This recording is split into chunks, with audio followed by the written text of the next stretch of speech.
Halo semuanya, kita dari kelompok 9 yang beranggotakan saya, Renaldi Bayu Andrianto, dengan NIM D03251132. Aku Lintang Alivia Aska Putri dengan NIM D0325050.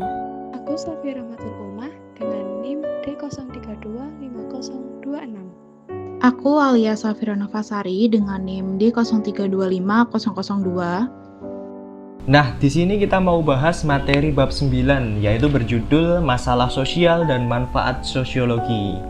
Nah, kita ini kan hidup dalam masyarakat yang memiliki norma, kelompok, dan lembaga sosial kan, yang idealnya hal itu berjalan dengan wajar dan harmonis. Namun, tidak semua berjalan sesuai harapan ketika ada beberapa unsur masyarakat yang tidak berfungsi sebagaimana mestinya.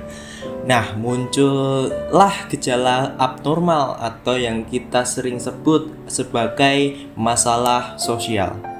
Apa yang disebut sebagai masalah sosial itu sangat relatif dan berubah seiring waktu. Untuk mengatasi disorganisasi akibat perubahan, sosiologi perlu menelaah masalah sosial agar pemerintah bisa menyusun perencanaan sosial yang efektif. Sosiologi fokus pada problema sosial atau gejala abnormal yang perlu diperbaiki. Masalah sosial muncul karena adanya ketidaksesuaian yang mencolok antara unsur-unsur kebudayaan atau masyarakat. Disintegrasi, individu sulit menyesuaikan diri akibat ketidaksesuaian ini. Nah, kita bisa mengukur masalah sosial dengan 1. Simple rates, angka bunuh diri, perceraian, dan kejahatan. Yang kedua ada composite index, gabungan indikator. Dan yang ketiga ada social distance, jarak sosial antar individu. Dan yang keempat ada keresahan sosial, social unrest. Nah, masalah sosial diklasifikasikan berdasarkan sumber penyebabnya. Yang pertama ada faktor ekonomis, menyebabkan kemiskinan, pengangguran. Yang kedua faktor biologis, yaitu menyebabkan penyakit. Yang ketiga ada faktor biopsikologis yang menyebabkan seperti penyakit syaraf, bunuh diri.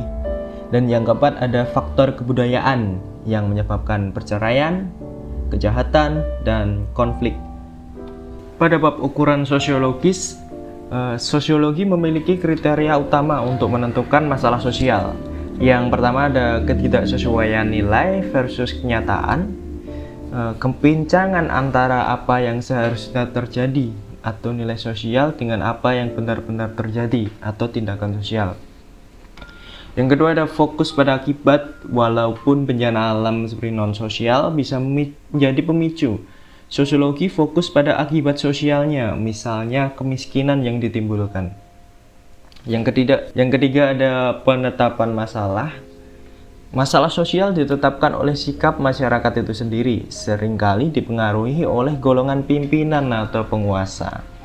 Yang keempat ada manifest versus laten, di mana manifest adalah pelanggaran norma yang jelas, semua masyarakat menolak, dan laten hal-hal yang bertentangan dengan nilai tetapi dipaksakan atau diabaikan masyarakat. Nah, seorang sosiolog harus netral. Ia tidak boleh terpaut pada sorotan publik karena isu yang populer belum tentu merupakan masalah sosial yang sebenarnya.